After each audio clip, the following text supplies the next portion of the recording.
BBC2 now, David Dimbleby looks back at the country's checkered past and talks to President Mugabe about the programme includes some disturbing footage from the Civil War. You can call us rebels, and you can call us rogues. We were founded by an Englishman by the name of Cecil Rhodes. We fought for this dear land of ours and many men to die.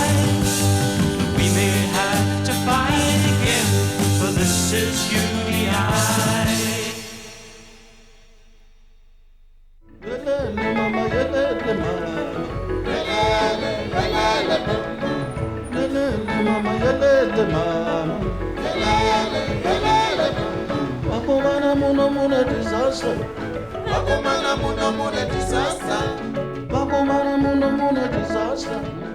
Thomas Mfumo was an inspiration to Zimbabwe's freedom fighters in the Liberation War.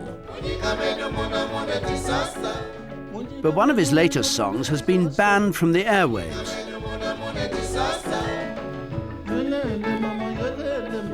Disaster offends President Robert Mugabe as he fights to retain power in this weekend's elections.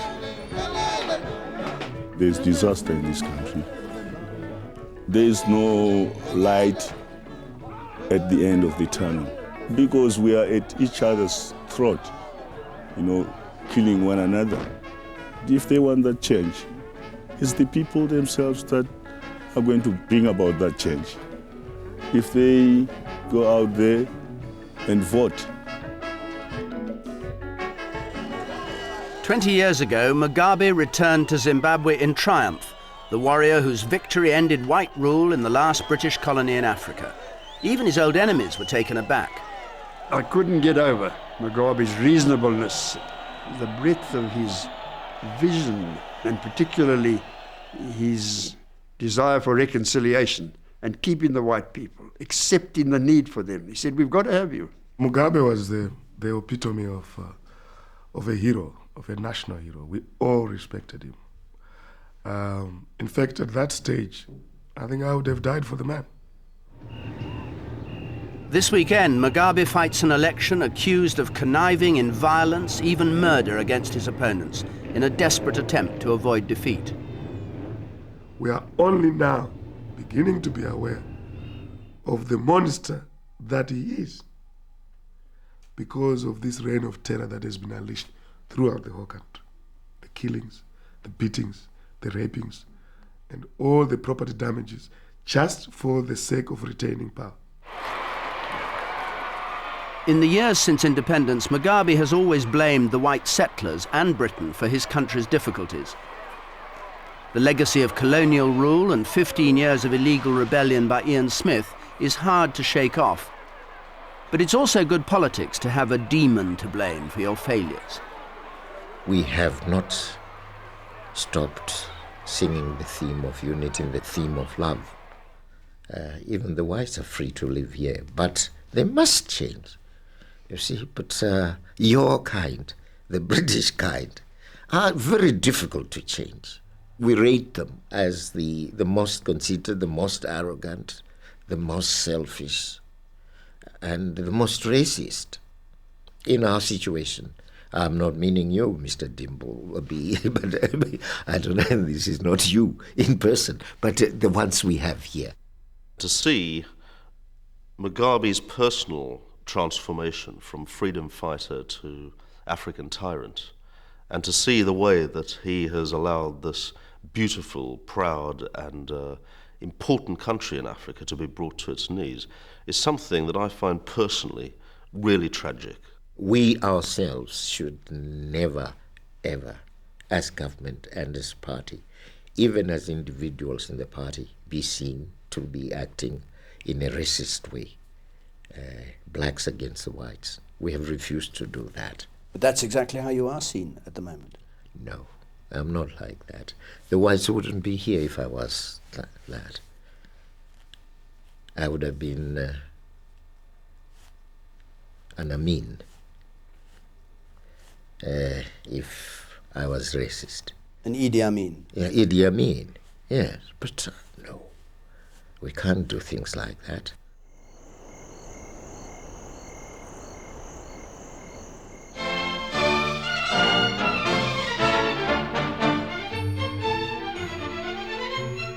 It was over 100 years ago that white settlers came in force to Rhodesia, driving blacks off their land in the name of a superior civilization.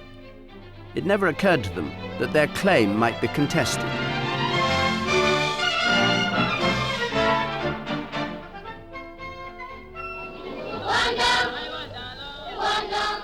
There were 4 million blacks, outnumbering the whites 16 to 1.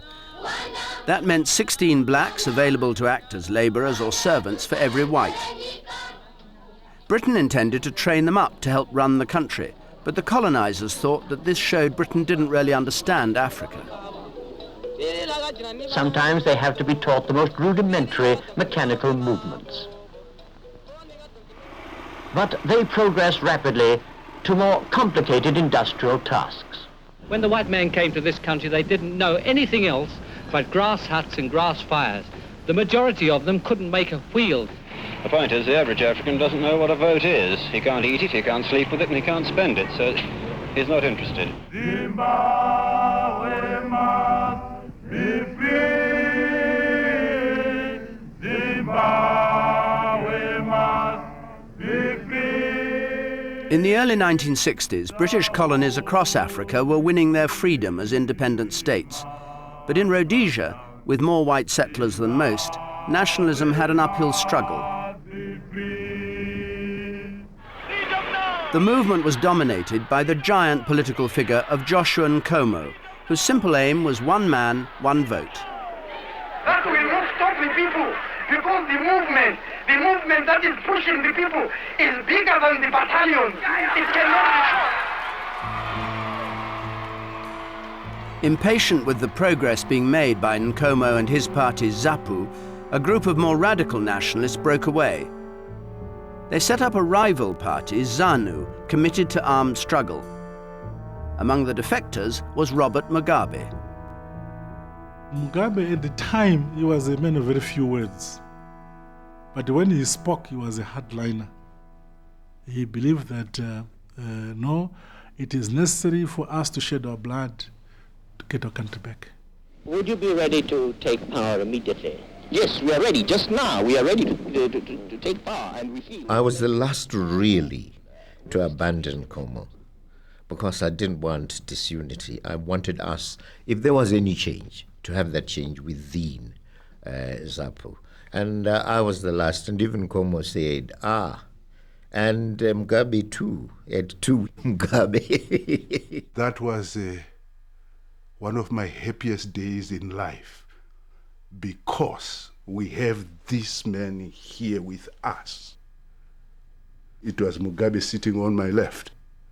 Today, the man who has always been very difficult to extricate from Nkomo, today he is with us away from Nkomo. The moment he joined us in the struggle, I knew he was going to go right up, because by nature he was a very brilliant young man. Violent feuding broke out between the rival parties. Ian Smith, the new Rhodesian Prime Minister, seized the moment to suppress their leaders.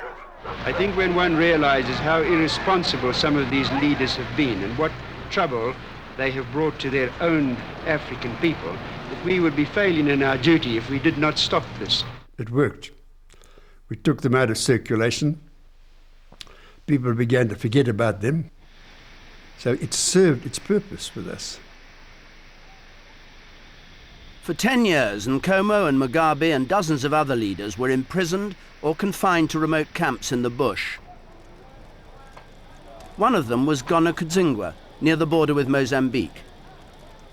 Gonakuzingwa was really a terrible place, right in the thick of a wilderness. It had these insects which would come to your face, and each time you are irritated by them and so on and so forth. It was a place that I don't think was suitable for human habitation. They lived like kings down there. They had all the food they wanted, all the liquor they wanted. They were really on the pig's back. While Mugabe was in detention, his 3-year-old son died in Ghana. The authorities wouldn't allow him to go to the funeral. I saw he was in tears. And There was the letter from his wife saying Namo had died. His son. He just sat in the corner quietly. I watched him sob. Rhodesia's whites were putting pressure on Britain to give them independence. They wanted it right away, and without any guarantee that black majority rule would be introduced in the near future. If London wouldn't agree, they threatened to declare themselves independent regardless. Britain's Labour Prime Minister, Harold Wilson, flew to the capital, Salisbury, to stave off the rebellion. Hours before Mr. Wilson's aircraft was due at Salisbury, thousands of Africans had swarmed to the airport. They were convinced that the British government is behind them in their demands.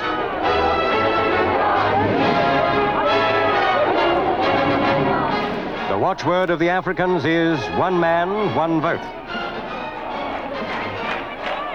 Wilson wanted to meet the black leaders to hear their views. They were brought from their detention camps to Government House, where their supporters had gathered to welcome them. But before meeting Wilson, they were kept waiting for an hour in the police trucks that had brought them after their long journey from prison. And this truck was left in the sun with us inside for almost an hour. You can imagine how we felt. Doors to get out of that inferno. And when they got out, Wilson said, "Have you had any food?" And they said, "Not since 7 this morning." And he was absolutely furious. And he turned on the Rhodesians and said, "Another thing is going to happen till they've been fed, and they've been fed with the same food that was served to me at lunch." We were all very astonished because normally Mr. Wilson was a very calm person. But this really stuck in his gullet, that what he saw as being a sort of racial attitude to African leaders who had come to see him, the British Prime Minister. Among the members of the ZANU delegation was Robert Mugabe. For him, it was to be the first of many tussles with the Labour government. We didn't get from Wilson the assurances we wanted. We asked him, would the British government use troops? He said no. Then we knew that the UDI would take place. And we said, why won't you use troops? He said, because the British public won't stand for it.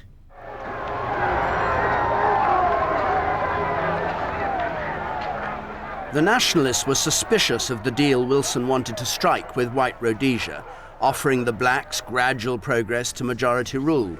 To them it seemed like a promise to take them to Never Never Land. They both said exactly the same thing, that it's the duty of the British government to install us as the government of Rhodesia without delay. No question of any gradualness, no question of any political apprenticeship. That was the British government's duty, full stop. In the face of Wilson's attempts to broker a deal, the black leaders stood firm. So did the whites. His appeal to their loyalty to the Queen fell on deaf ears. His efforts were met with contempt from both sides. Never in the British colonial history has a British Prime Minister crawled on his belly to go and parley and discuss with a rebel.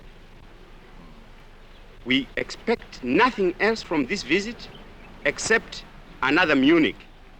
We are going to be loyal to the Queen, and we've made our position very clear to the British government and to the Queen that we will uphold law and order.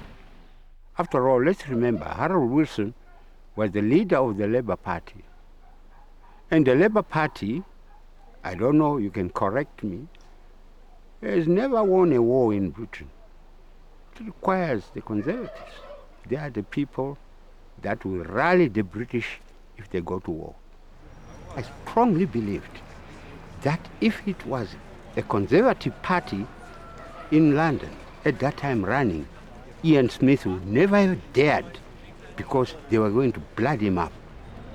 Wilson had ruled out blooding up the Rhodesians and tried buttering them up instead. But a dinner hosted by Smith turned into a social and political catastrophe. It degenerated, really, into a sort of rugby football club annual dinner, and had hardly the soup been cleared when stories started to be circulated, rather off-colour stories and so on. And then as the sort of pièce de résistance, His Grace the Duke of Montrose, known as Lord Graham, he was the great funster of the party, and he was persuaded to dance. Angus Graham set the tone. He was a great raconteur and a teller of jokes. So Angus took the floor and told them a number of jokes which were quite hilarious. But I could see they weren't enjoying it because it wasn't the sort of thing they wanted. The dance considered a sort of very gyratory and mock erotic, but the central feature was that he put a penny between his buttocks, and the secret was to keep the penny between his buttocks all the time he was gyrating. And no business was conducted at that meeting, whatever. They were people with very considerable capacity to organise themselves for an effective rebellion, as it turned out. And I think we misjudged that, and to some extent that kind of episode was one of the sources of what clearly, as the time went on, was a misjudgment. Perhaps a greater misjudgment was Harold Wilson's decision just before he left Salisbury to fly home to London to spell out his own tactics. There was no question of Britain using force to prevent UDI. He now said the same thing in public, effectively throwing away his trump card. I've met African leaders again and again and again, but I've had to tell them, and it was not easy, and it was a bitter pill for them to swallow, that their demand for Britain to attempt to settle all Rhodesia's constitutional problems with a military invasion, this demand is out. And if there are those in this country who are thinking in terms of a thunderbolt hurtling from the sky and destroying their enemies, a thunderbolt in the shape of the Royal Air Force, let me say that thunderbolt will not be coming. He never gave me any warning he was going to make this statement publicly. Nor had he ever actually taken that position with me privately, because we discussed this regularly, both one-to-one and in the relevant cabinet committee. So I thought it was a disastrous error. He signalled clearly in the minds of the white that they can declare UDI. They will not find themselves in a situation where they will fight against the British Army. And everyone then rallied. Everyone, I say everyone, I mean white. The Rhodesians rallied behind Smith and said, go ahead. Oh Lord our God, arise, scatter enemies and make them fall. Confound their politics, frustrate their knavish tricks. On thee our hopes we fix. God save us all. You signed under a picture of the Queen. Was that deliberate? I think that was always part of the cabinet. We always sat under the monarch, under the Queen. I don't think there was anything unusual about that. Even when you were committing treason? Well, we weren't committing treason. We were satisfied we were doing what was right. This is the Rhodesia Broadcasting Corporation. Here is the Prime Minister of Rebel Ian Douglas Smith.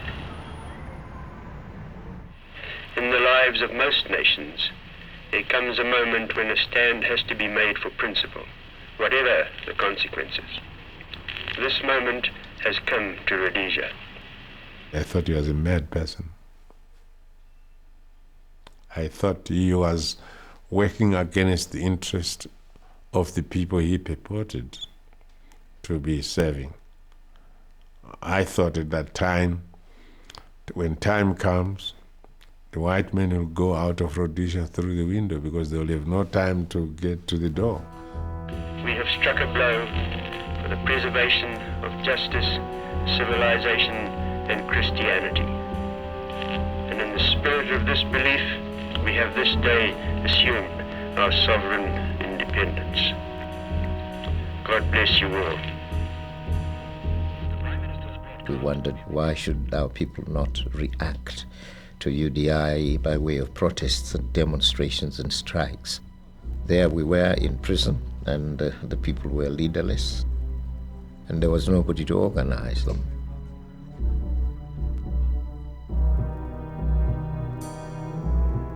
Ian Smith was now the illegal Prime Minister of a rebel state. He'd outmaneuvered Harold Wilson, and the British couldn't dislodge him. But it was Wilson who had the better grasp of the consequences. Many innocent people, men and women and children of all races, black and white, could lose their lives. It's a nightmare with which I have to live, that this could be enacted on British soil in Africa.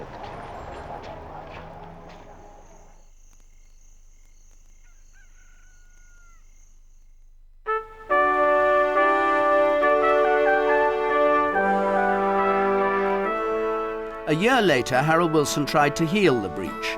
He invited Ian Smith to talks aboard HMS Tiger in the Mediterranean. Once isolated at sea, the plan was to make Smith realize he was a pariah.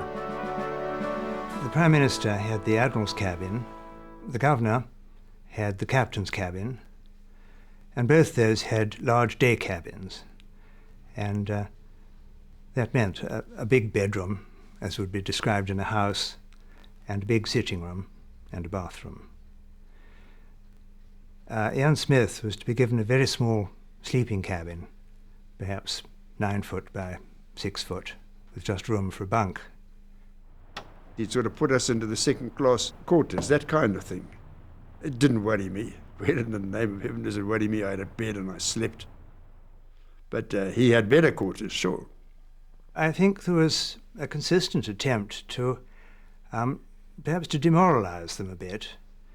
While we were putting the conference table together for the wardroom, I was asked if I could provide 2 chairs, one for Wilson, one for Gibbs, which would be higher than the others and with arms, so that Smith wouldn't have one. The negotiations started well, with Smith agreeing to steady progress towards majority rule as long as Britain didn't impose a deadline. As a first step, Wilson wanted Smith to abandon his illegal independence and allow authority to be restored in Rhodesia under the British governor. Smith sensed a trap. At one point, negotiations were broken off to allow each side a breather. Smith was invited for a drink with some of the ship's crew. It was the chief petty officer who held up his glass and said, "Here's to Rhodesia." So, you know, I sort of looked around, but it was serious, and we all drank to Rhodesia.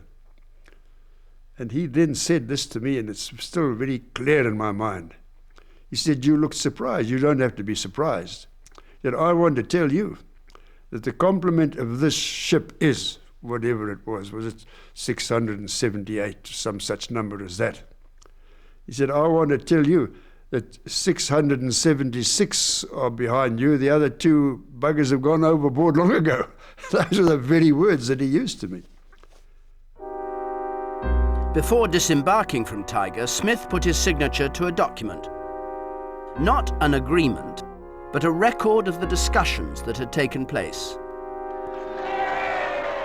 Back in Salisbury, he discussed the proposals with his cabinet for a full day before telling Wilson the proposals were repugnant. So, as you will no doubt have guessed, ladies and gentlemen, the fight goes on. Tiger was dead.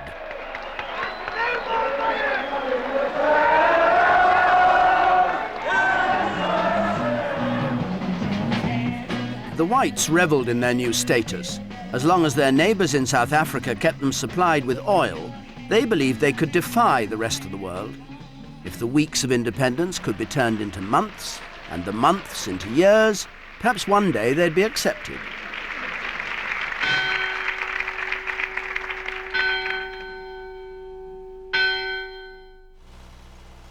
But the price was high.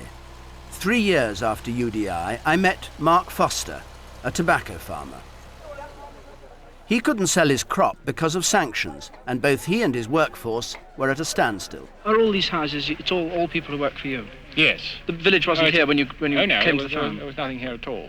What kind of pleasure do they have apart from working? I mean, what do they do when they have a day off or at the weekend? Well, over the weekends they have beer. Not all of them drink beer, but a large number do. And they do tend to drink to excess. It's certainly one of their pleasures.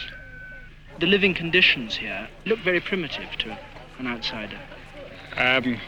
They probably do. But this is what Africa is used to. And I've often thought I'd like to provide water sanitation, for instance. But most of the Africans haven't really reached the stage where they understand or appreciate or can look after that sort of amenity.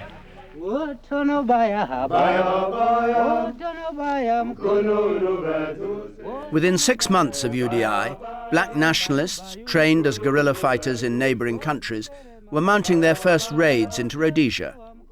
South Africa came to the rescue again, sending helicopters and military police to help counter the threat which Prime Minister Forster thought would spread to South Africa.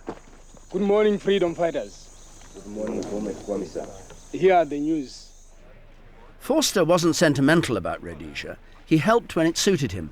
When the Portuguese pulled out of Mozambique, he saw the days of colonial rule were numbered, and South Africa needed to make allies of the black states. Step one was to get Ian Smith to release his detainees and negotiate. The nationalists were flown to Zambia. In the euphoria of meeting after years in detention, they agreed to bury their differences with a pact, the Unity Accord. But the unity was short-lived. Rival ambitions and disagreements over the tactics needed to defeat Ian Smith soon divided them again. We didn't feel that unity would be promotive of the armed struggle. We felt it was in fact meant to kill it. But you accepted it? Yes, we accepted it. We pretended to accept it. At heart, we didn't. And we said we must play it cleverly. So you didn't mean a word of it? Not a word. Not a word. I don't know of anybody in the leadership of ZANU who meant it. I'd be surprised. Next, Forster called he and Zambia's President Kaunda to act as joint chairman. The feuding nationalist delegation was led by a Methodist bishop, Abel Muzarewa. South Africa had insisted that Ian Smith attend. He did so reluctantly. The talks were held in a railway carriage on the bridge over the Victoria Falls between Zambia and Rhodesia. The nationalist delegation sat at the end of the table in Zambia, Ian Smith at the end in Rhodesia. And when we got there and we saw what had been laid on, they had every kind of drink in the world there, the things that we hadn't seen for a long time. To have a whole gang of politicians and terrorists jammed in, but either side of a narrow table, to the extent that if you wanted to go to the other end, you actually had to go out onto the bridge and walk round to the other entrance to the carriage, and it was really ridiculous.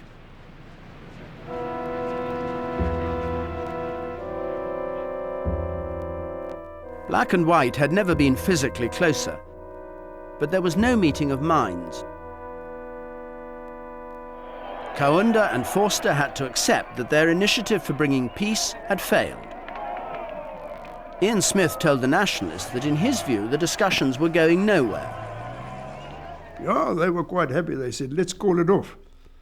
So we quietly went out and went back. They didn't quietly go out. They went back into the refreshment place there, and they tell me that before they left there wasn't a drop of alcohol left in the whole place. They cleaned it out, and they staggered out. The side that the nationalists had been on, looked like an occupied country apparently with every single thing either broken and certainly eaten, and every drop of liquor, which considerable, was drunk. Oh, well, I won't deny that at all. We used it, but we were not drunk.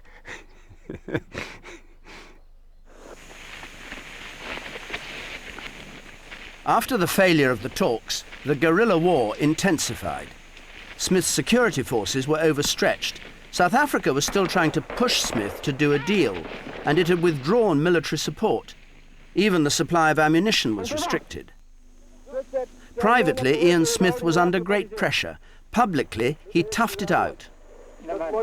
I don't believe in black majority rule ever in Rhodesia, not in 1,000 years.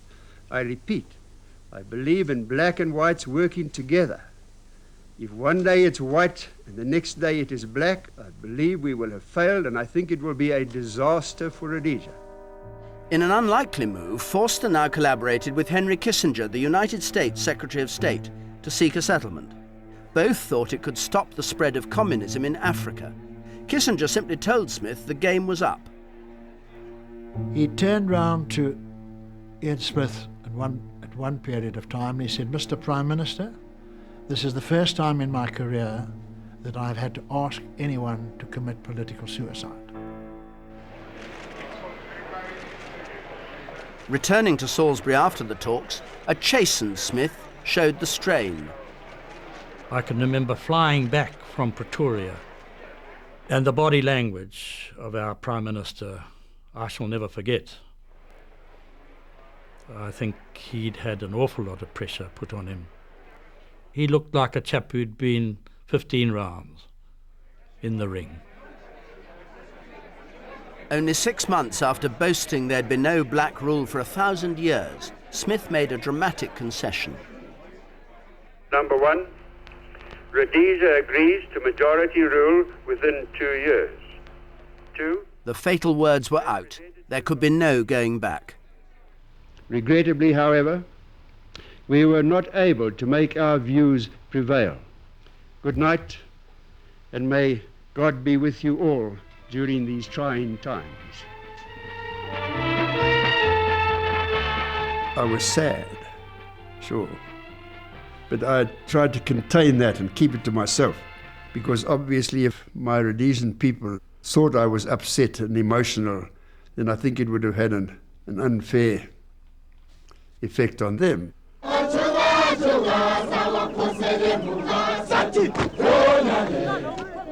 I couldn't tell them, it looks to me as though this is the end of the line and there's no hope. We had to try to hold the position.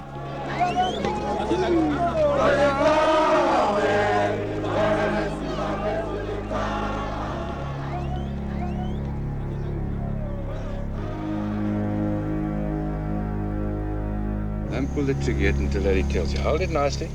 Come on, look over there. Okay, you ready? Pull. Smith had conceded the principle of black majority rule, but both sides were still battling to hold their ground. Do not go in front of a gun. This thing is dangerous. Have you seen the effect of what this thing can do? Huh?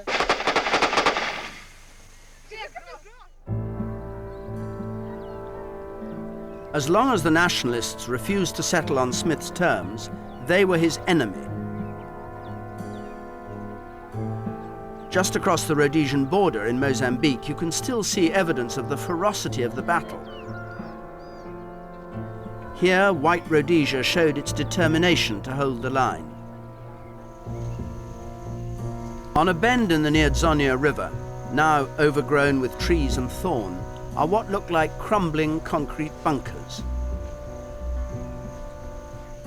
This was one of Robert Mugabe's camps. The Rhodesians claimed it was being used to train his Zanla guerrillas. The nationalists said it housed refugees from Smith's Rhodesia. These are the mass graves of hundreds of men, women and children killed by the Rhodesian army in one morning. Our casualties were 4 lightly wounded, and they were over 1,000. The exact was 1,026. Killed. Now in war, you can always you work on if for one kill, there's always at least 2 wounded. So there were a couple of thousand others who should have been running around with what we call oil leaks, you know. I've never forgotten the kind of sight I saw there.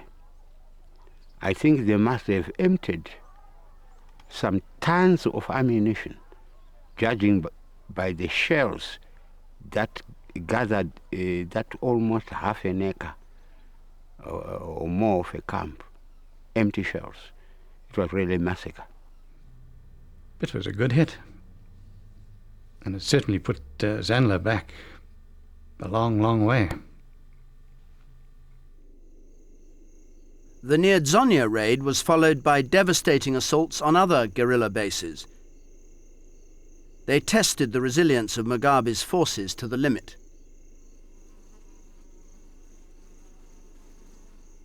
You get so aggrieved, and it works on you and works on your emotion in such a way that you can never forgive perpetrators of action of this nature. Mugabe reacted. He said, I'm beginning to wonder whether this armed struggle is worth pursuing. That's what he said to my face. When I expected such things to make someone more resolute, I felt very bad. In September 1978, Mugabe's nationalist rivals under Joshua Nkomo scored a dramatic hit. One of their missiles brought down a passenger aircraft. 38 died instantly. Another 10 survivors were shot dead as they waited for rescue. You know, in the war, a lot of things that are unacceptable will happen. That's what I can say. What effect did it have on ZAPU? It had a very bad effect. We didn't like it. We spoke out about it amongst ourselves. That was one black mark against our military policy and system. The Sakata, the Supreme Leader. We are attacking the terrorist base at Westlands Farm at this time. Rhodesia's vengeance was swift. With a brusque warning to the Zambians to keep clear, they attacked Nkomo's bases inside Zambia. Rhodesia has no quarrel with Zambia or her security forces. We therefore ask you not to intervene or oppose our attack. Did you copy all that? Copied. From the air and attacking overland, they killed 1,600 of Nkomo's followers in a single day.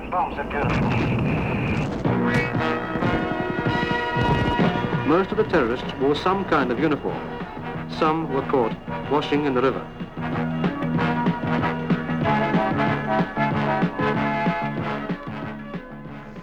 The aircrew who'd carried out the Green Leader raid became heroes in White Rhodesia. Their message to the control tower made into a hit single. This is what God would have willed. Kill or see the children killed. In 1979, Britain elected a new Prime Minister. Smith expected Margaret Thatcher to approve a compromise deal he'd struck with black moderates. Bishop Muzarewa had just been elected Rhodesia's first black Prime Minister. Arriving in Zambia for the Commonwealth Conference, she surprised everyone by dashing his hopes. The aim is to bring Rhodesia to legal independence on a basis which the Commonwealth and the international community as a whole will find acceptable. The British government is wholly committed to genuine black majority rule in Rhodesia.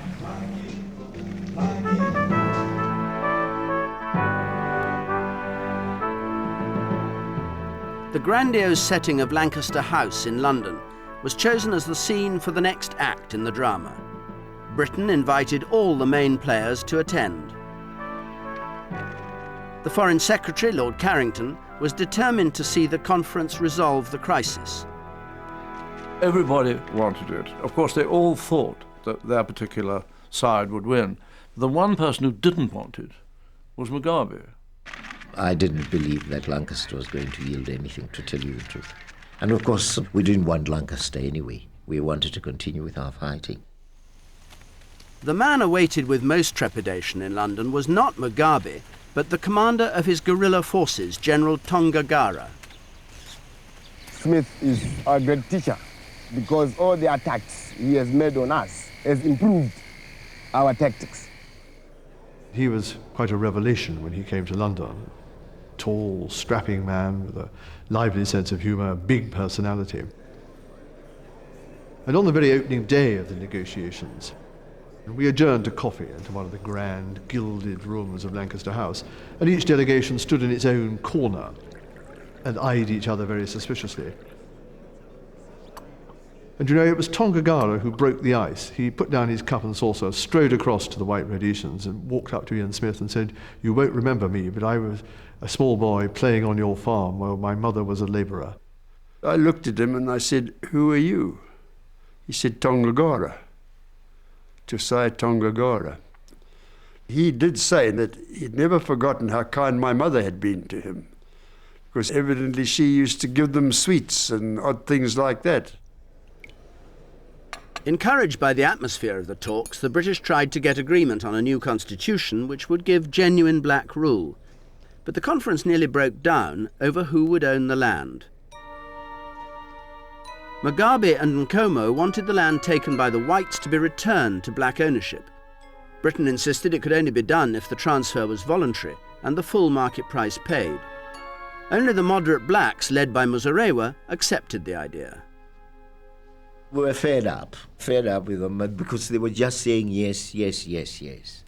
And I just said, Baba, black sheep. Well, I was saying, actually, what are you people except obedient servants saying yes, yes to the master? We tackled it really from the point of view of the Rhodesian regime, not the future Zimbabwe.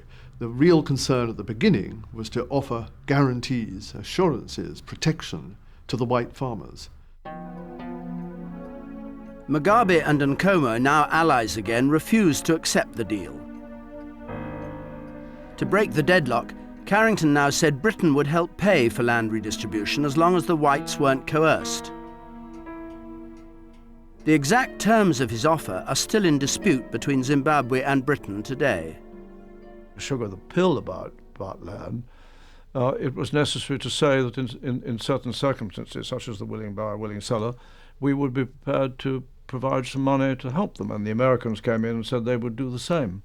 No particular figure was mentioned, certainly which I can recall, but that the assurance that we should not worry about it because sufficient funds would be put in place by Britain, by other countries, including the United States. That appeared like a clear-cut guarantee. The statement was quite forthcoming, certainly gave the impression of a continuing program of financial assistance in the future. With benefit of hindsight, I think we should have insisted upon at least a written pledge.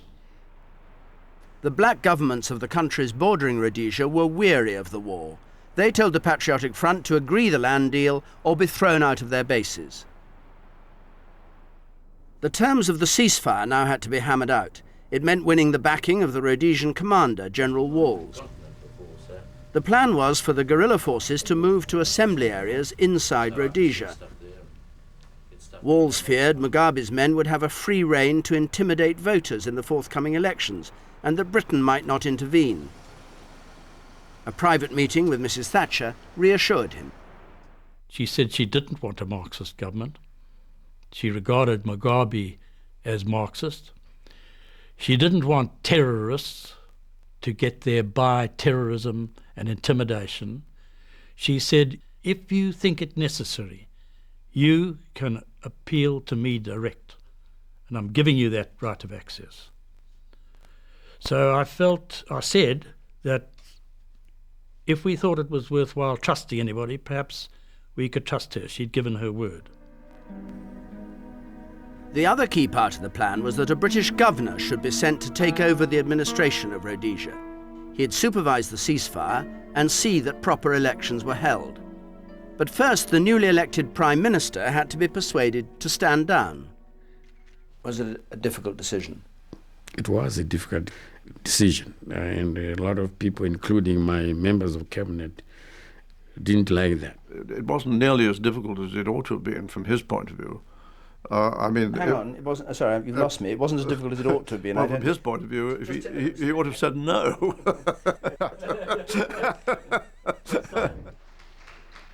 At last, 4 days before Christmas 1979, the Lancaster House Agreement was ready for signature.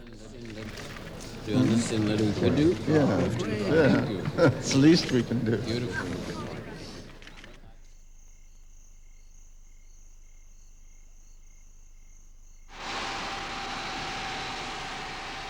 Lord Soames, Carrington's cabinet colleague, arrived in Salisbury to take part. Smith's rebellion was over.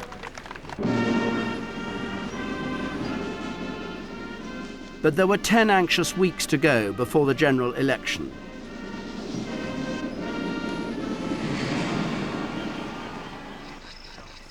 A small Commonwealth monitoring force set up assembly areas in the bush.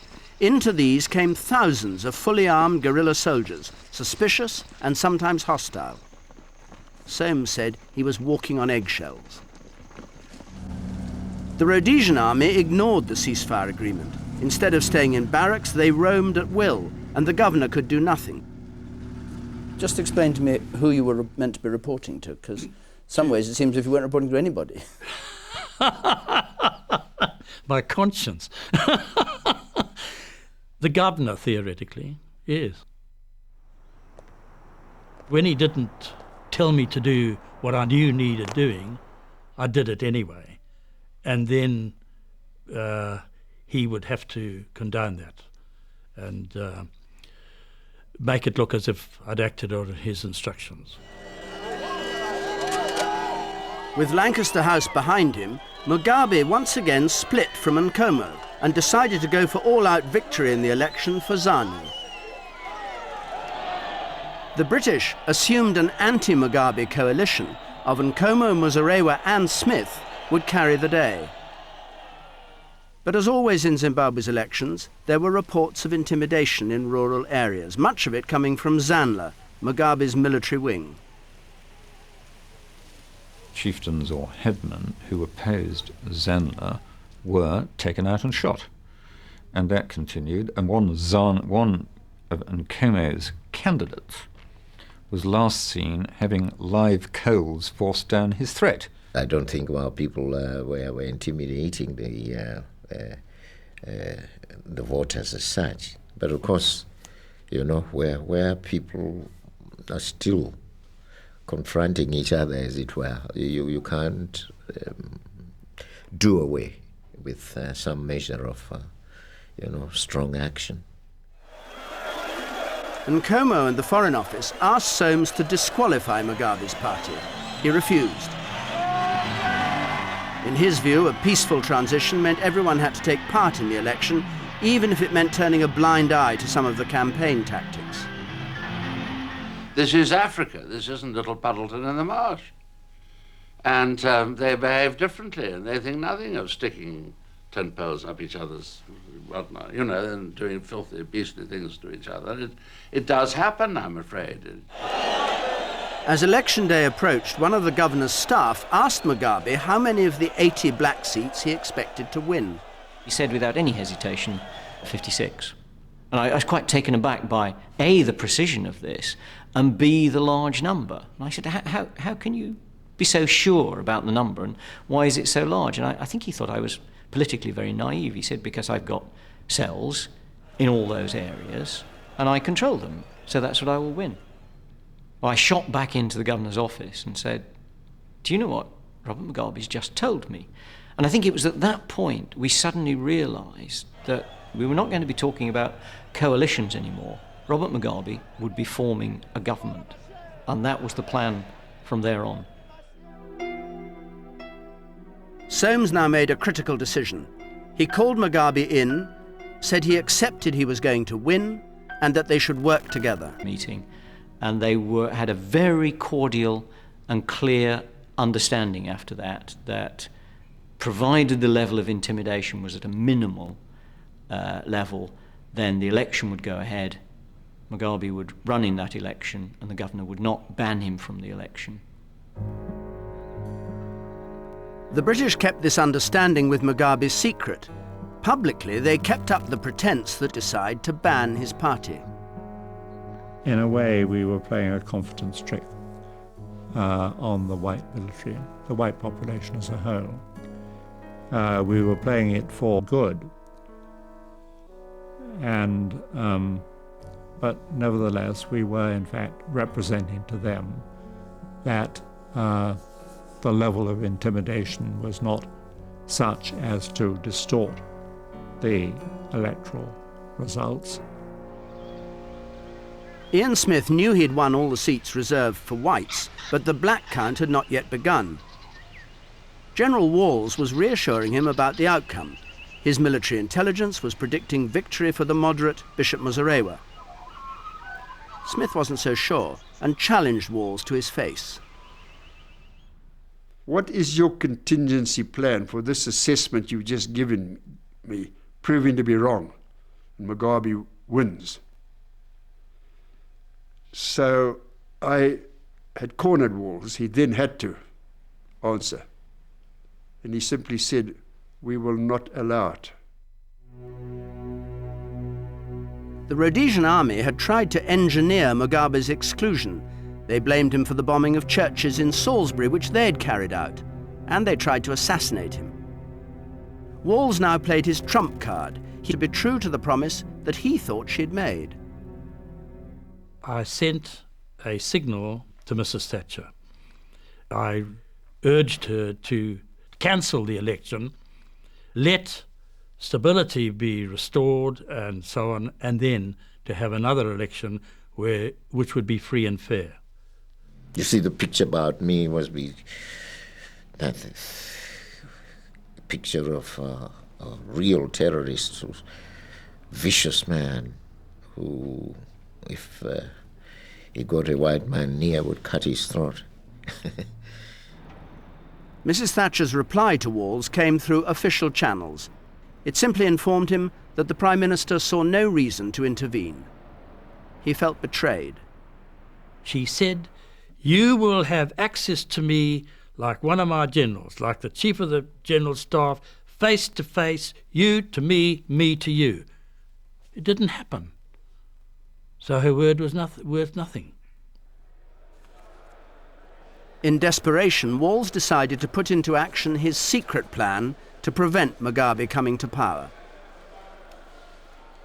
As head of the army, he would arrest Mugabe's key lieutenants and suspend the election. I wouldn't call it a coup. What would you call it? It was unconstitutional action, which is what I told Mrs. Thatcher in my signal to her, that I would loathe to have to take such action, but I reserved the right to do so. She knew that. The governor wasn't to be told until the action was complete, when he'd have been forced to accept it. It was going to appear to be a concurrent thing, that we did it, and he agreed and approved it. You were going to annul the election, effectively, Yeah. and then tell him that he'd better go along with it. And say that he agreed, yeah. And it would have worked if it hadn't been compromised, I think. Because it had been a complete breach, which we only learnt about literally hours before it would have been put into action. People who were due to be picked up or arrested throughout the country moved from their positions. They were aware of what was going to happen in detail. Walls hadn't realized that there were spies in his camp. Mugabe's head of intelligence was one step ahead of him. I knew what they were doing. The Rhodesian commanders, when they were having meetings, they still drank tea. And they were used to have blacks serve them. And they continued to discuss what they were trying to do when the blacks were serving tea. And the blacks belonged to me. Were they planted by you? Recruited is the correct word. Recruited by me, not planted. Mugabe and his supporters had outwitted their white opponents, and now that they were no threat, they were brought back on side. We called the head of the Air Force, the head of the police, the head of the army, and the head of security, these four. We called them at night to the president, and then the president said, look, you can now see that we knew they were planning coup. You know, I'm winning these elections, and now I have no regular army. My army is a guerrilla army. So I would want you, General Walls, to become my commander of the new Zimbabwe army. I went to his house and sat down and said, I can't possibly work for you because you're a Marxist. And he said, do you know, General, that the teachings of Karl Marx are identical to those of Jesus Christ? And I said, well, you can knock me over with a feather, but I can't argue with you. So General stood up, put his hat on, and saluted, and accepted. Well, I asked him a number of questions. Why did you want to kill me? And he said, no, it wasn't him. He wouldn't have done that a thing so naive. And I said, what does he mean? He said, well, it must be some of those special branch people. You didn't want to see Mugabe dead? I didn't want Mugabe to win the election because of what he was. Did you trust Walls? No, I didn't. Not at all. I talked to him and gave him the impression I had faith in him. But I never trusted him, not for one moment. We would watch him and see what he would do. But we would bide our time, and in due course we'd get rid of him, which we did. Gained 57 seats. The euphoria that greeted Mugabe's victory caused panic among the whites. Many were packed and ready to leave, when Mugabe, encouraged by Soames, made a gesture of reconciliation. I urge you, whether you are black or white, to join me in a new pledge to forget our grim past. Forgive others and forget.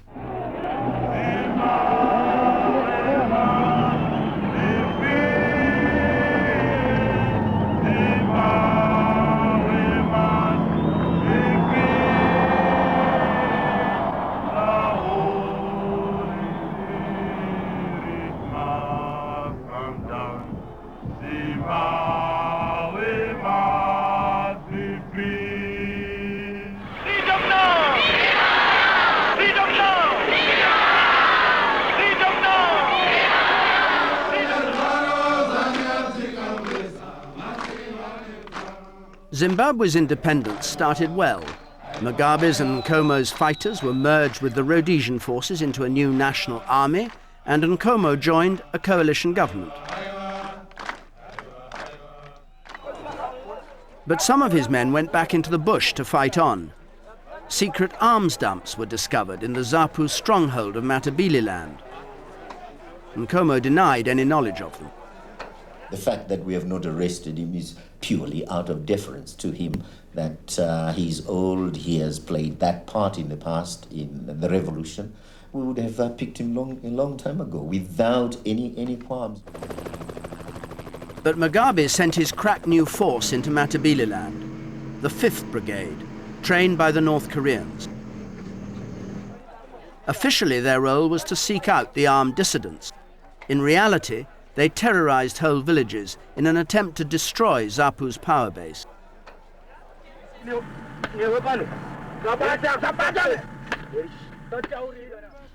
The scale of the Matabeleland massacres dwarfs anything that's happened this year in Zimbabwe. It's only recently that people have begun to speak openly about what happened over 15 years ago.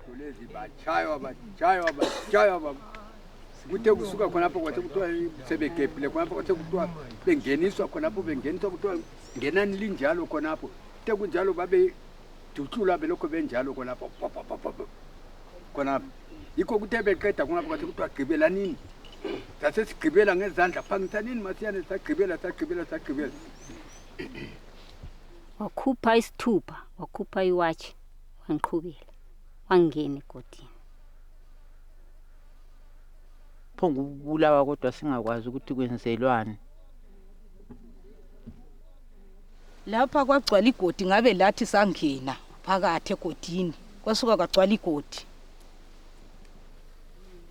kodwa sithi phambili ngo-RG Robert Mugabe phansi ngama-distance bathe bekwanile kwase sisukunyiswa laphana kwathiwa sizegqibela sabuya sazagqibela sagada phezulu sihlatsheliswa siyazazi ingoma zabo uthi hayi wathi konde di sizazi uthi konde di qakeza hayi wathi konde di hayi wa hlabelani kakhulu hayi wathi konde di hayi wathi konde di shaye khona phambi kwakho. The beatings, the killing, the torture is unbelievable, unbelievable. And these people will play it off. People are being taken daily at night and they disappear forever. And those who are taken to police camp, in the stops camp in Bulawayo, the torture that goes in there is to be seen, to be believed, and by the black people to another black man. We were bitter. We didn't mince words. We told Mugabe straight. And we expelled from government because we told him point blank that this was a betrayal and a very serious one, and you're not going to take it lying low. Wherever you have operations, you're bound to have one or two untoward incidents, but not the mass graves which they talked about. Where are they? You travel the whole length and breadth of Matabeleland and you won't find a single mass grave. A BBC team filmed as the evidence of one of many mass graves was discovered. A Catholic Church inquiry has put the number of those who died at nearly 4,000 on a conservative estimate, and perhaps double that. The man's hands are tied behind his back? Yes. Tied with wire? I have never witnessed that. I've never heard about it, except to read it from the press. I've never, that time I have had any complaint of that nature reaching headquarters.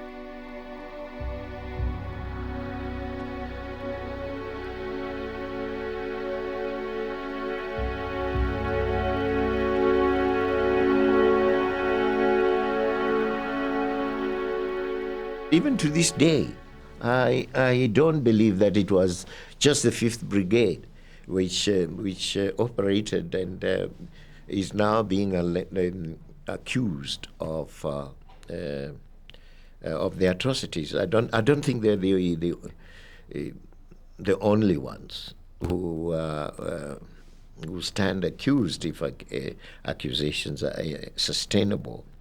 We should also ask the other question: how many people died at the hands of the dissidents? Are you saying Mugabe had no hand in the attacks that were made on Matabeleland? I wouldn't like to state that myself, but this is what he says.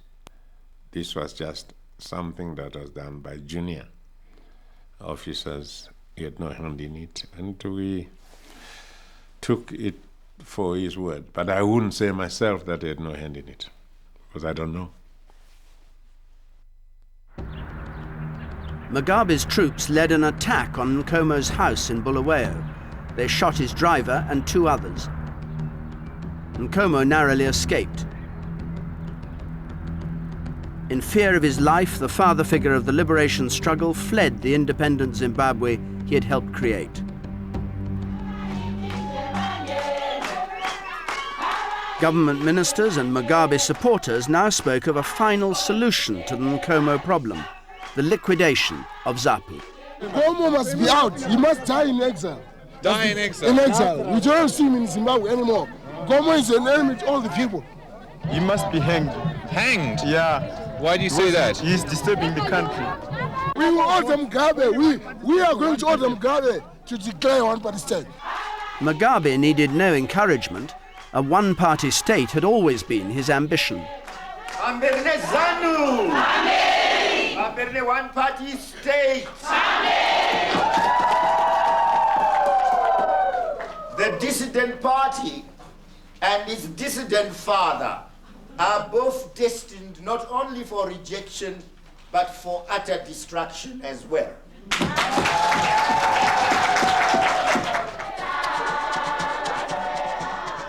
Despite the reign of terror in Matabeleland, Mugabe's party made no headway.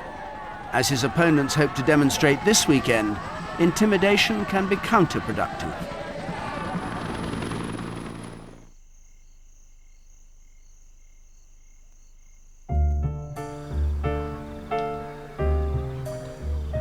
The liberation battle was fought for the vote and to win back land. But 20 years on, blacks still haven't got their hands on the best farms. For the first 10 years, whites weren't forced to sell, and few did. Some abandoned farms were parcelled out to blacks, but the results were disappointing. The government was in a great hurry to just put people on the land. We have now settled 150,000 here and 25,000 there. It was a head-counting exercise. And it worked for a few years because they were placed. But they became disillusioned. So they started drifting back. The farms were abandoned, they were left. The big commercial farmers like Jim Sinclair felt they'd won a reprieve. It was certainly a very good time for us. We prospered, and we were expanding as we did it. Did you feel secure? Absolutely. We realized that although the European farmers were greedy, arrogant, and stubborn, they had something that we didn't want to lose as a country for our economy to move forward. But the land issue festered in the minds of blacks. If the best land remained in white hands, what had the war been for? In the early 90s, the government began talking of compulsory purchase. But it was all rhetoric. Nothing happened. That's what the war was all about. It was about land. Once there's been a delay, then obviously you expect the people to lose patience and think it's best to take things into their own hands. It's a failure of the government, really. In a way, yes, one should admit it's a failure of the government to have got it sorted out. We did not plan in time for it. The war veterans who'd fought in the liberation struggle were growing disillusioned. They could see no sign of the fruits of victory being shared with them. What rankled most was that under the Constitution, the pensions of their old enemies in the Rhodesian army were protected, while they got nothing.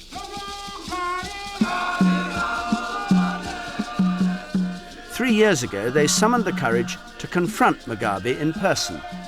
It was an uncomfortable meeting for the president. It was very, very tough talking because we could then say, right, look here. Here is pension for people whom we were fighting. Where is our pension? And then he would say, I couldn't, my hands are tied. And we tell him, how can you be tied your hands when you are the president of this country? He was surprised by that and he had to say, okay, he will give in and put a package for us.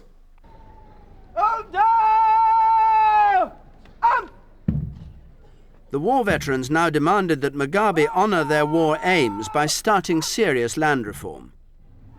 The president drew up a list of white farms which would be taken with only minor compensation. If the whites wanted to be paid, Mugabe said, they should look to Britain, not to the new Zimbabwe. When the farm owners blocked his plan in the courts, the pressure on him intensified. At each of the ZANU-PF annual conferences, the land issue was the most heated debate all the time from 1996, 7, 8, 9. For 4 consecutive years, the government and the party leadership had it difficult to explain at party level why the land was not there and why people were not being settled. Mugabe's popularity was waning. He held a referendum to allow him to take land without compensation, but the voters ignored the issue and treated the poll as a vote of confidence in his government. Mugabe's defeat encouraged the new opposition party, the MDC, to think they had him on the run. At first, Mugabe took the result in his stride. Good evening, fellow Zimbabweans. Government accepts the result and respects the will of the people. It was the first time this government had lost anything politically. It was the first political defeat. It gave people psychological boost that yes, it can be done. The war veterans saw things differently. Without the change in the constitution, they realized the land issue might die once more. Taking the law into their own hands, they invaded a farm without permission. It wasn't white-owned, it belonged to the government, and seemed to be an act of protest against Mugabe. People in Masvingo decided to invade the government farm. That was a unilateral decision which was not instigated by ZANU-PF directly to say, comrades, ex-combatants, go and invade the farms. Nobody did that. The war veterans actually invaded the farm independent of ZANU-PF. Within days, white farms were being invaded, and Mugabe saw an issue to revive his political fortune. The veterans were joined by Mugabe's young activists. At one time, I thought we should quickly remove them. And on second thoughts, we realized there was need for that demonstration to get into these white people with thick heads a message, a very clear message, that they will never, never have it their way.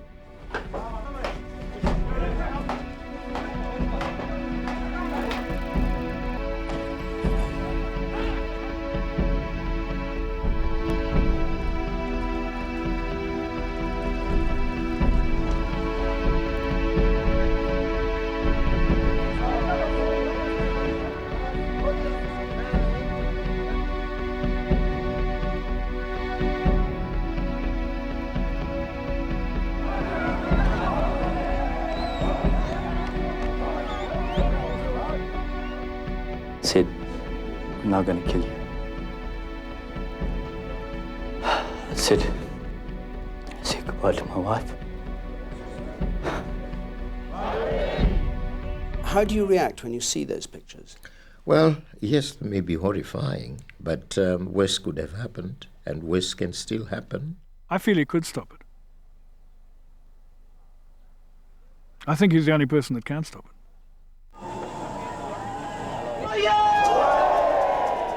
The papers in Britain all expected me to order the war veterans out. I said I will not do that at all. Their cause is my cause, and that's what I fought for. That's what I suffered for when I went to prison and when I spent all those days in exile leading the struggle. It was mainly to get our land back, and this is precisely what the war veterans are doing.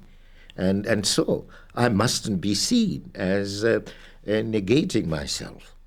Even if it means ignoring the law of the land and the rulings of the... The law of the land must also work for moral justice. If I leave the people on the land and then get time to bring about law, and then to me it's a far better proposition, it's a far better approach than one which will pit the forces against the masses of people now occupying the land, and there would be greater death, greater bloodshed. So this is just the little law of trespass. Elsewhere, those who commit murders are being arrested, those who commit robberies are being arrested, assaults and other crimes are being taken care of, and there is greater law and order. It is only in the little area of trespass on the farms, where, in fact, there has been injustice all along by the farmers. And if they suffer this little, shall I say, inconvenience of their land being occupied. And they suffer that little inconvenience as against the inconvenience that we have suffered as a people for decades. Every time a farm was invaded, it wasn't just a white farmer who suffered inconvenience. 100 of his black workers were put out of jobs, sometimes their huts torched. And every time a white farmer was killed, there were 5 or 6 times as many black opposition members being killed. So this has never been about a white issue. It's actually been all along about Robert Mugabe ruthlessly taking every last step he can to make sure he wins the election, come what may.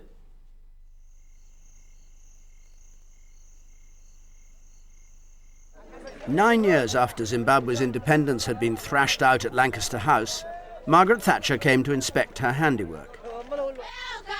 It was a high point of Mugabe's relationship with Britain. Yes. They're very good-looking kids. My dominant impression is of Mugabe almost beside himself with excitement that she had finally come, literally hopping from foot to foot with the pleasure of it all. The flag of Zimbabwe and the flag of the United Kingdom flying together as a visible symbol of the true and enduring friendship that has sprung up since independence and which will exist long into the future. But the friendship wilted when Mugabe faced a new British government. Labour said it came from diverse backgrounds without links to former colonial interests, and that it had no special responsibility to meet the costs of land reform. Zimbabwe felt this was going back on what had been promised at Lancaster House. What we are asking Britain to do is to honor her word. When she said, wait for 10 years, after 10 years, we will come together. They meant now. Labour has offered a further £36 million for land reform. Attached to it are conditions which Zimbabwe interprets as unwarranted interference in their affairs. We're willing to help fund a program of land reform, but it has got to be one within the rule of law, and it's got to help the real rural poor, and there must be a stop to the illegal occupations which have brought this violence and deaths. Who brought human rights to Zimbabwe? We did. And Robin Cook is telling the people who actually introduced democracy, who introduced human rights, who introduced transparency, the rule of law. You see, telling us that these aspects must be observed by us. The British government never observed them in respect of Rhodesia. It's double standard as far as I'm concerned. It is clear to us that you are saying, and when I say you, I don't mean you, I mean people of your color. You are saying, my kith and kin wrong or right. I'm just as fierce a critic, and my actions prove it, of the white minority racist rule which Britain bequeathed to Zimbabweans, as Robert Mugabe is. My question is, why is he now practicing policies which take us back to those bad old days?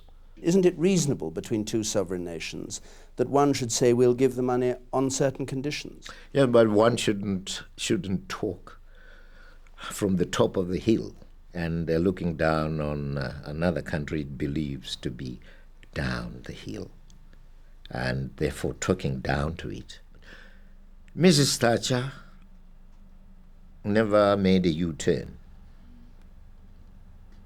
but she came here in a very humble way, tough as she was, iron lady as she was, knowing that certain situations require that discussions be held, and be held on friendly basis. Not so Labour. No, they've taken an attitude. They are greater than ourselves, more noble than ourselves, more knowledgeable, which I doubt, than ourselves, and therefore we must be treated like midgets. It's ironic that President Mugabe has adopted this hostile attitude and appeared to receive hostility from a Labour government which includes ministers such as myself, which actually fought for his freedom and the freedom of his people, and made many sacrifices, many of us individually did. And the Conservatives, who he seems to regard as his friends somewhat romantically and nostalgically, and no doubt historically and accurately, were the ones who actually tended to side with Ian Smith. You seem to have a difficulty with Labour. Mm-hmm. Yes, an immense difficulty. They appear to us arrogant little fellows. The people who have suddenly come into leadership, probably never expected to do so. You called them a gay government of a gay United Kingdom. Well, that's another. I understand they have gays amongst them, but that's their own affair. What we do not want and desire is for them to foist their own inhuman tendencies on us. But did their attitude to gay affairs influence their attitude to Zimbabwe and to the colonial responsibility? Are you tying the two together in some way? We tie the two together, yes. It's our criticism of homosexuality here at home that has offended them. You look at Peter Hain. I had a meeting with him that lasted 2 hours, and I thought it was a very friendly meeting. He castigated Britain, and in particular successive British governments, and had a go at Labour as well. And I said, well, I can't be responsible for that. And he patted me on the knee and said, no, Peter, I understand, you're part of the African freedom struggle, and we must take this forward together. And the following morning, he had his Mr. Tatchell, ambush me just outside the hotel, and actually I felt I was assaulted, but he just managed to put his hand here on this arm and say, Mr. Mugabe, you're under arrest.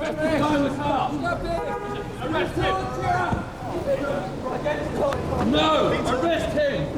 Arrest him!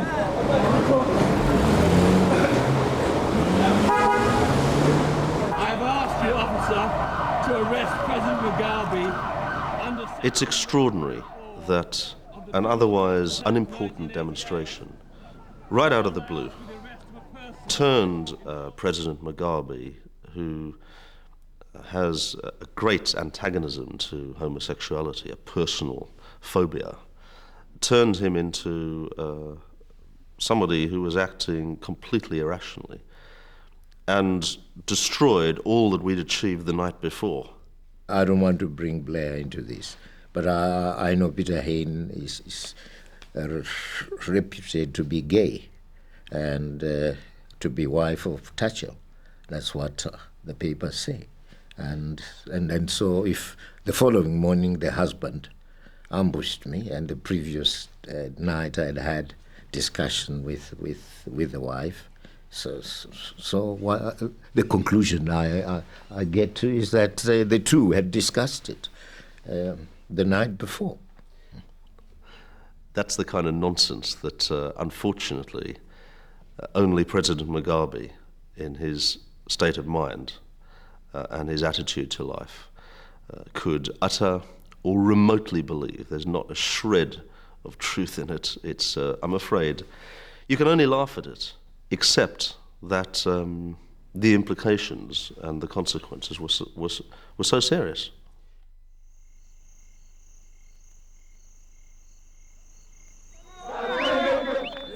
This weekend, Robert Mugabe faced the toughest election battle of his life. A week ago, the opposition held a rally in the stadium where independence had been celebrated 2 decades ago. Crowded on the terraces were 20,000 supporters of the Movement for Democratic Change. Many of them carried red cards to send Mugabe off the field. He's totally out of touch. Anyone who is below the age of 40 want jobs rather than land. The younger ones will say, oh, no, we know nothing about this liberation struggle. No, don't talk history to us. What we want is money, incomes. We don't have them. and so your government is no good for us. We'll vote against you. Yes, they will. But the majority of the people will not do that. Mugabe's own rally also traded on nostalgia. It was held where 250,000 people had once welcomed him back from exile. Now he could only muster 4,000 or 5,000. This weekend could mark the beginning of the end of the Mugabe era. If the opposition do well, it won't mean the election has been free and fair. It'll be because the people of Zimbabwe have had the courage to stand up to threats and intimidation. With rising inflation and unemployment, there are many former supporters no longer willing to give their president another chance. What is freedom without food? What is freedom without money? What is freedom without a house? That freedom is not worth anything. Mugabe's old enemy, Ian Smith, lives out his days in peace. He's never been called to book by Zimbabwe's liberators for his actions as he fought off majority rule. Mugabe may not be let off quite so lightly. We have lived through a reign of terror by Smith. And now we are living through reign of terror again by one of our own.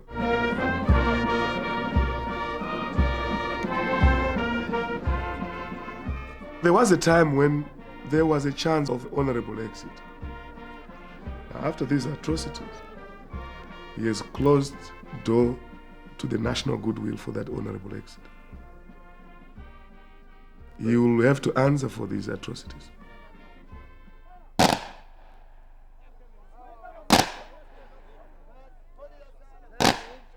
As he contemplated the outcome of the election, Robert Mugabe showed signs of unease, the thoughts that trouble him in the dark watches of the night. Were the MDC to win a majority in the elected seats in Parliament, would you compromise to work with them? Improbabilities should never be entertained, should they? I can never concede that they have the capacity to win. So, in dreamland, perhaps, yes. I could, in a dream, see them in power. But then when I get up, I say, it was a dream after all, not a reality. But why do you want us to talk about dreams now?